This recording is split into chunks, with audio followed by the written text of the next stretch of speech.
ஆன்மீக அன்பர்கள் அனைவருக்கும் தெய்வீக எண்ணங்கள் யூடியூப் சேனலின் சார்பாக அன்பான வணக்கங்கள். இன்னைக்கு நம்ம தெய்வீக எண்ணங்கள்ல பார்க்கக்கூடிய மிகவும் ஒரு முக்கியமான பதிவு, நாளை ஆடி முதல் வெள்ளிக்கிழமை இந்த ஒரு பொருளை தவறாமல் வாங்கி வைத்தாலே செல்வம் கொழிக்க ஆரம்பிக்கும். முக்கியமாக ஆடி முதல் வெள்ளிக்கிழமை அன்று செய்யக்கூடிய 5 விஷயங்களை பற்றி தான் பார்க்க போறோங்க. இதை பற்றிய ஒரு தெளிவான விளக்கத்தை செய்முறை விளக்கத்தோட பார்க்கலாம். பதிவை தொடர்ந்து கடைசி வரைக்கும் பார்த்து பயன்பெறுங்கள். தெய்வீக எண்ணங்கள் சேனலை இப்பதான் நீங்க முதல் முறையா பாக்குறீங்கன்னா கீழே இருக்கிற சப்ஸ்கிரைப் பட்டனை கிளிக் பண்ணிக்கோங்க.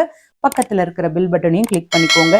தினம்தோறும் ஒரு ஆன்மீக தகவல் கொடுக்குறேன், அது உடனே நோட்டிபிகேஷனா வரும், நீங்களும் பார்க்கலாம். ஆடி மாதம் அப்படின்னாலே வீடுகள்லயும் கோவில்கள்லயும் விசேஷமான வழிபாடுகள் நடைபெறும். அந்த வகையில தாங்க நாளைக்கு ஆடி மாதத்தின் முதல் வெள்ளிக்கிழமை வருகின்றது. அம்மனுக்கு மிகவும் உகந்த மாதங்கள்ல இந்த ஆடி மாதமும் ஒன்று. நாளை ஆடி மாதத்தின் முதல் வெள்ளிக்கிழமை மிக மிக விசேஷமானது. நாளை 18/7/2025 வருகின்றது. இந்த நாள்ல இந்த பொருளை வாங்கும் பொழுது வீட்டுல செல்வம் கொழிக்கும் அப்படின்றது நம்பிக்கை. அப்படியாகப்பட்ட பொருள் என்ன? முக்கியமா இந்த ஆடி முதல் வெள்ளிக்கிழமையில மகாலட்சுமியை வீட்டுல எப்படி வரவேற்பது, செய்யக்கூடிய 5 விஷயங்கள் என்ன அப்படின்றத பார்த்துடலாம். எப்பொழுதுமே நம்ம வீடு சகல சௌபாகியங்களோடு சுபிக்ஷமாக இருக்கணும் அப்படின்றது தான் ஆசை. அதனால மகாலட்சுமி வழிபாடு நாளைக்கு வெள்ளிக்கிழமை தவறாமல் பண்ணுங்க. மற்ற வெள்ளிக்கிழமைகள்ல பண்ணா எவ்வளவு பலன்கள் கிடைக்குமோ அதை விட கூடுதல் பலன் கிடைக்கக்கூடிய ஒரு மாதம் எதுனா அது இந்த ஆடி மாதம் தான். அதனால நாளைக்கு தாயார் வழிபாடு, மகாலட்சுமி தாயார் வழிபாடு தவறாமல் பண்ணணும். அம்பாள் வழிபாடு தவறாமல் பண்ணணும். இது முதல் விஷயம். பார்க்கடலில் பள்ளி கொண்டிருக்கும் விஷ்ணு பகவானுக்கு மகாலட்சுமியின் அருள் பொருந்திய கடலில் இருக்கக்கூடிய உப்பு அப்படின்னா ரொம்பவும் விருப்பம். அதனால இந்த ஒரு கல்லுப்பை நாளைக்கு தவறாமல் வாங்கிட்டு வாங்க. இந்த உப்பிற்கு மிகவும் மகத்துவங்கள் அதிகமாக இருக்குங்க. உப்பு குறையாத வீட்டுல செல்வம் குறையாது அப்படின்றது ஐதீகம். அப்படியாகப்பட்ட உப்பை பயன்படுத்துவாங்க. கல் உப்பு பயன்படுத்தினீங்கன்னா ரொம்பவும் நல்லது. இது ஆரோக்கியத்திற்கும் ரொம்பவும் நல்லதுங்க. கல்லுப்பை வெள்ளிக்கிழமைகளை வாங்கினா நல்லதுங்க. அதுலேயும் குறிப்பா ஆடி முதல் வெள்ளிக்கிழமையில நீங்க சம்பாதித்த பணத்திலிருந்து நீங்களே உங்களுடைய கைகளால கடைக்கு சென்று காசு கொடுத்து கல்லுப்பு பாக்கெட் ஒன்றை வாங்கிட்டு வரணும். அதை வீட்டுல இருக்கக்கூடிய சமையலறையில இருக்கிற உப்பு ஜாடியில நிரப்பி வைங்க. உப்பு நிரப்புவதற்கு எப்பொழுதுமே பீங்காஞ்சாடியை பயன்படுத்துங்க. அப்படி இல்லைன்னா மண் ஜாடியை பயன்படுத்துங்க.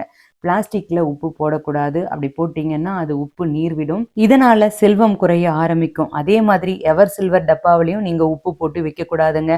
அதுல துரு பிடிக்க ஆரம்பிக்கும். இது குடும்பத்திற்கு நல்லதில்லை. அதனால தான் உப்பை உப்பு ஜாடியில போட்டு வைக்கணும்.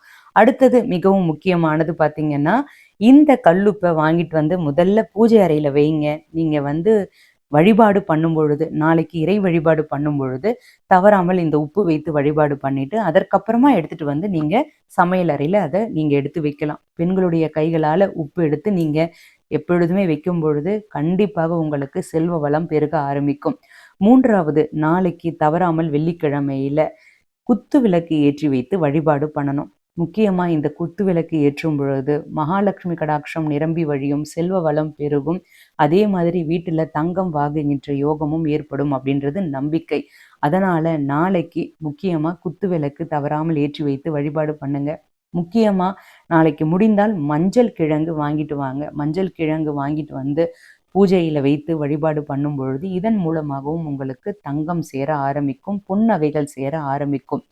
ஆடி முதல் நாள் அம்மனை வீட்டிற்கு வரவேற்பதற்கு என்ன பண்ணணும் அப்படின்றத பார்க்கலாம். முதல்ல அம்பாளை வீட்டுக்கு வரவழைக்கணும் அப்படின்றது தான் ஆசை. இந்த ஆடி முதல் வெள்ளிக்கிழமையில நிலைவாசல்ல எப்பொழுதும் 2 தீபம் ஏற்ற சொல்லியிருக்கேன் இந்த ஆடி மாதம் முழுவதும். அந்த தீபம் என்ன அப்படின்றது பதிவு நம்ம சேனல்ல இருக்கு, அதை பார்த்து பயன்பெறுங்கள். முக்கியமா இது ஆடி மாசம் முழுவதும் ஏற்றணும். நாளைக்கு கலச நீர் வைத்து குலதெய்வத்தை வீட்டிற்கு அழைக்கணும். அது எப்படி பண்ணணும் அப்படின்றத பார்த்துடலாம். ஒரு செப்பு சொம்பு எடுத்துக்கோங்க. அப்படி இல்லைன்னா பித்தளை சொம்பு, வெள்ளி, இது 3ல ஏதாவது ஒன்று பயன்படுத்திக்கோங்க. எவர் சில்வர் பயன்படுத்த வேண்டாம். இல்லைன்னா மண் பானை மாதிரி இருந்தால் அதுலேயும் பயன்படுத்திக்கோங்க. தண்ணீர், எச்சில் படாத தண்ணீரை, சுத்தமான தண்ணீரை அதில் ஊற்றி அதில் சிறிதளவு மஞ்சள், சிறிதளவு குங்குமம், வேப்பிலை இதை போட்டு நீங்கள் பூஜை அறையில் வைத்து நீங்கள் உங்களுடைய குலதெய்வத்தையும் இஷ்ட தெய்வத்தையும் மனதார பிரார்த்தனை பண்ணிக்கோங்க. குலதெய்வத்தின் பெயரை 9 முறை சொல்லிக்கோங்க. இல்லைன்னா 3 முறை சொல்லுங்க. இதை நீங்க நினைத்து வேண்டும் பொழுது அதனுடைய தெய்வத்தினுடைய அருள் நமக்கு தவறாமல் வேணும் அப்படின்னு பிரார்த்தனை பண்ணிக்கோங்க.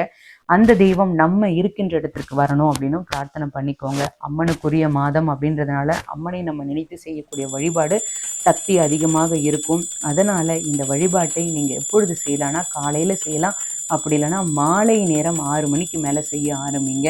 இதன் மூலமாக உங்களுக்கு நல்ல பலன்கள் கிடைக்க ஆரம்பிக்கும். நாளைக்கு தவறாமல் சாம்பிராணி தூபம் போடுங்க. பெண்களின் கைகளாலேயே முக்கியமாக கோவிலுக்கு ஏதாவது ஒரு பொருள் வாங்கி கொடுங்க. அந்த பொருள் வளையலாக இருக்கலாம், மஞ்சள் குங்குமமாக இருக்கலாம்.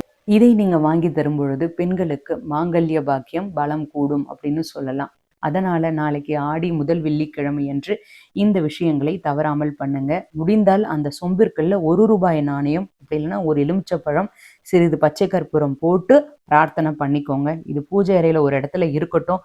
இது இருக்கும் பொழுது உங்களுக்கு சகலவிதமான ஐஸ்வர்யங்களும் ஏற்படும். இந்த நறுமணம் தெய்வங்களை மனமகிழச் செய்யும். அதே மாதிரி அவர்களுடைய அருளாசியை நமக்கு பரிபூரணமாக கிடைக்கச் செய்யும். இந்த வழிபாட்டு முறைகளை தவறாமல் செய்து பாருங்க. உங்க குடும்பம் எப்பொழுதும் நிம்மதியாக சந்தோஷமாக, குடும்பத்துல சண்டை சச்சரவுகள் இல்லாமல் இருக்கும், கடன் தொல்லை இல்லாமல் நிம்மதியான வாழ்க்கையை வாழ்வீர்கள். வாழ்க வளமுடன். இன்னைக்கு நான் கொடுத்த இந்த பதிவு உங்களுக்கு பயனளிக்கக்கூடியதாக இருக்கும்னு நான் நினைக்கிறேன். அனைவரும் கமெண்ட்ல தவறாமல் ஸ்ட்ரீம் டைப் பண்ணுங்க. இது உங்களுக்கு மகாலட்சுமியின் அருளை பெற்றுத்தரும். இந்த வீடியோ பிடிச்சிருந்தா லைக் பண்ணிக்கோங்க. உங்களுடைய நண்பர்களுக்கும் உறவினர்களுக்கும் ஷேர் பண்ணுங்க. அவர்களும் இதன் மூலமாக பயன்பெறட்டும். தெய்வீக எண்ணங்கள்ல இதே மாதிரி நிறைய ஆன்மீக தகவல்கள்லாம் இருக்கு, தவறாமல் பாருங்க. இன்னும் நீங்க தெய்வீக எண்ணங்கள் சேனலை சப்ஸ்கிரைப் பண்ணாமல் இருக்கீங்கன்னா கீழே சப்ஸ்கிரைப் பட்டன் இருக்கு, சப்ஸ்கிரைப் பண்ணிக்கோங்க. பக்கத்திலேயே பெல் பட்டன் இருக்கு. தினமும் நான் கொடுக்கக்கூடிய ஆன்மீக தகவல் உடனே நோட்டிஃபிகேஷன் வரும், நீங்களும் பார்க்கலாம். மீண்டும் நாளை ஒரு நல்ல ஆன்மீக தகவலோடு நான் உங்களை சந்திக்கின்றேன். நன்றி, வணக்கம்.